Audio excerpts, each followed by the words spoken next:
Et bonjour les amis Turfis, c'est Simon. Comment ça va? J'espère que vous êtes au top, que vous êtes équipés pour noter toutes les infos que je vais vous donner pour le Grand National du Trot qui se dispute ce mercredi au Mans. Eh bien, une course extrêmement intéressante, plutôt facile à pronostiquer, facile à toucher, point d'interrogation. Ah ben, à vous de me dire dans les commentaires. Si vous le trouvez vraiment facile ou pas, j'ai indiqué un bon indice de confiance, en tout cas.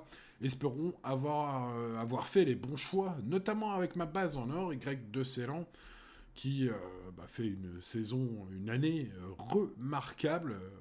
Dans les quintés qu'il a disputé, c'est le tout de beauté, les amis turfistes. Voilà un cheval qui, avec 3 victoires et 5 places en 9 quintés courus, mérite un très large crédit au départ. J'ai senti Christophe Jariel confiant, son coach.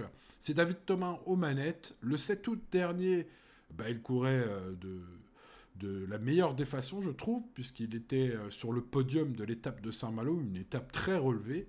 Bref, tous les feux semblent au vert pour ce numéro 10.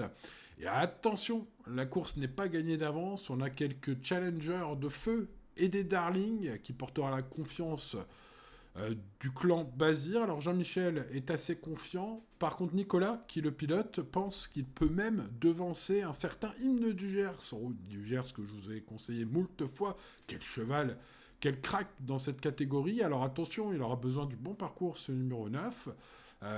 Comme toujours, il lui faut un dos. Ceci dit, la longue ligne droite du Mans, qui n'est peut-être pas aussi longue que celle des Hunaudières, mais enfin qui est quand même assez vaste pour que Hymne s'exprime, hein, exprime sa qualité. Donc on va garder ces deux chevaux vraiment en haute estime. Ils peuvent gagner même, hein, ces Bazir de service.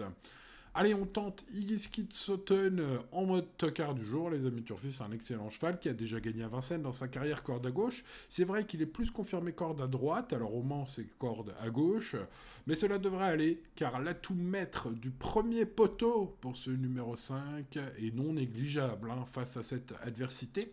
Je rappelle qu'il y a 3 poteaux de départ, les amis turfistes, puisque les numéros 1 à 6 sont au premier échelon, les numéros 7 à 12 au second, et puis au troisième poteau, les numéros 13 à 16 sont tous ferrés, ce sont des cracks, mais ils ne vont pas rouler pour la victoire aujourd'hui. Hein. Je les ai en tout cas éliminés de mon prono, vous le voyez, ce prono complet, 18, 9, 5, 12, 11, 3 et 1. Il faut se méfier du 12 et du 11 fortement, je pense.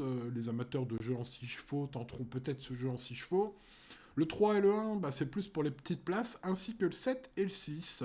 Donc notez peut-être de vous faire des jeux avec des bases et d'aller chercher ces regrets dans vos champs réduits par exemple. Alors restez raisonnable, hein, c'est pas le quintet de l'année non plus, l'indice de confiance est bon, mais on en a vu des plus élevés.